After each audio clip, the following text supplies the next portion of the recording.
ഞാൻ പറയാണ് ആ കയർ സദ്ദാമിന് മിക്കവാറും അത് സുഖകരമായിട്ടുണ്ടാകും എന്ന്. അത് തന്നെയാണ് പറഞ്ഞത്. സദ്ദാമിന് ആ കയർ സുഖകരമായിട്ടുണ്ടാകും.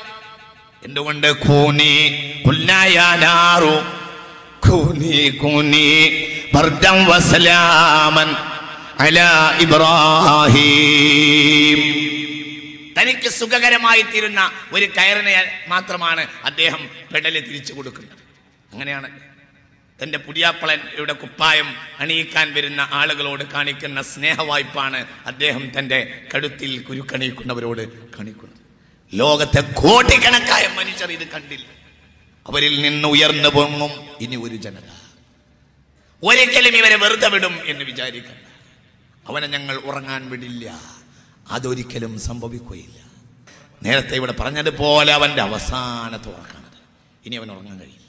ചില ആളുകളെങ്കിലും ചില ഇമ്പീരിയലിസ്റ്റുകളെങ്കിലും മനസ്സിലാക്കുന്നത് ഞാൻ മരിക്കുന്നതോടുകൂടെ പ്രശ്നം തീരും എന്നാണ്. എന്നാൽ ഞാൻ മരിച്ചതുകൊണ്ട് പ്രശ്നം തീരില്ല. ഇമാം ശാഫിഈയെ അക്കാലത്തെ ഇമ്പീരിയലിസ്റ്റുകൾ അടിച്ചു.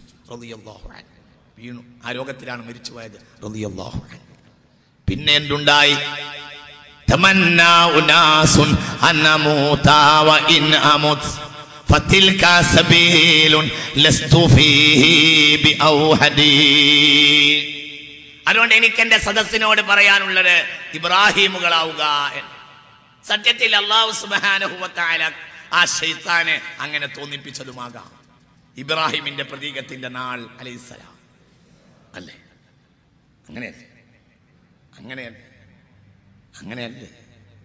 ആയിരത്താണ്ടുകളായി ആകാശത്തേക്ക് ഉയർന്നു നിൽക്കുന്ന മനോഹരമായ പള്ളിമിനാരകളിൽ നിന്ന്, പള്ളിമേടകളിൽ നിന്ന്, ടൈഗ്രീസ് നദിയുടെ തീരത്തുള്ള ആയിരക്കണക്കായ പള്ളിമേടകളിൽ നിഷ്കളങ്കരായ ചെറു കുഞ്ഞുങ്ങളും ബാല്യക്കാരും അല്ലാഹു അക്ബർ അല്ലാഹു അക്ബർ അല്ലാഹു അക്ബർ ലാ ഇലാഹ ഇല്ലല്ലാഹു അല്ലാഹു അക്ബർ അല്ലാഹു അക്ബർ വലില്ലാഹിൽ ഹംദ് എന്നുച്ചരിച്ച അതേ നേരത്ത് തന്നെ മഹാനായ സദ്ദാമിനെ തൂക്കിക്കൊല്ലാൻ ഈ പൈശാചികത, ആ ബോധം അവനിൽ ഉണ്ടാകേണ്ടതായിരുന്നു.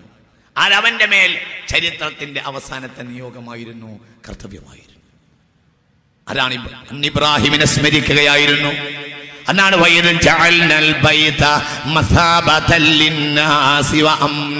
അപ്പോഴായിരുന്നു മിനയിൽ ജംറത്തുൽ അഖബയിൽ കല്ലെറിഞ്ഞ ലക്ഷക്കണക്കായ മുഅ്മിനീങ്ങൾ കഅബയുടെ മുറ്റത്തുള്ള മഖാം ഇബ്രാഹിമിലേക്ക് ലക്ഷക്കണക്കായ മുഅ്മിനീങ്ങൾ ഒഴുകുന്ന നേരത്താണ് അവരത് ചെയ്തത്. അത് ചരിത്രത്തിന്റെ നിയോഗം തന്നെയാണ്. അതുകൊണ്ട് ഇനിയും ആൺകുട്ടികൾ ഉണ്ടാവും. അത് നീയാകുമോ ഞാനാകുമോ എന്നതേ പ്രശ്നമുള്ളൂ. മുസൽമാൻ ഒരിക്കലും ദുഃഖിക്കേണ്ടതില്ല.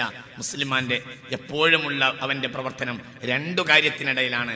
ബൈനൽ ഖൗഫി വറജാ, ഭയത്തിന്റെയും പ്രതീക്ഷയുടെയും മധ്യത്തിലാണ് മുഅ്മിൻ ജീവിക്കേണ്ടത്. അതുതന്നെ ഭയത്തെക്കാൾ കൂടുതൽ ഉണ്ടാകേണ്ടത് പ്രതീക്ഷ. എന്നാൽ ജോർജ് ബുഷിനെ കിട്ടിയാൽ അവനെ ഞങ്ങൾ വിചാരണയുടെ നാടകം നടത്തി തൂക്കിക്കൊല്ലും എന്നൊന്നും ആരും ധരിക്കണ്ട. ഞങ്ങൾ ഒരിക്കലും അങ്ങനെ ചെയ്യില്ല. എന്തുകൊണ്ട്? നീതി ചെയ്യും. നീതിയാണ് മതം. ഇസ്ലാം നീതിയാണ്.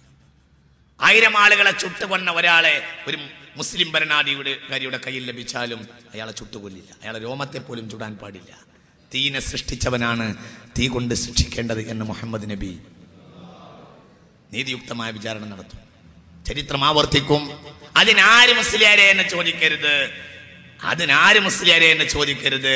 പ്രളയത്തിന് കപ്പൽ ചലിച്ചു പോകാനുള്ള പ്രളയത്തിന് വെള്ളം എവിടെ റബ്ബേ എന്ന് സയ്യിദുനാ നൂഹ് ചോദിച്ചപ്പോൾ അള്ളാഹു പറഞ്ഞത് റൊട്ടി ചുടുന്ന ഭാര്യയുടെ അടുപ്പിൽ നിന്ന് വരും എന്നായി. കനൽ കട്ടകൾ എരിഞ്ഞു നിൽക്കുന്ന അടുപ്പിൽ നിന്നാണ് മഹാപ്രളയം.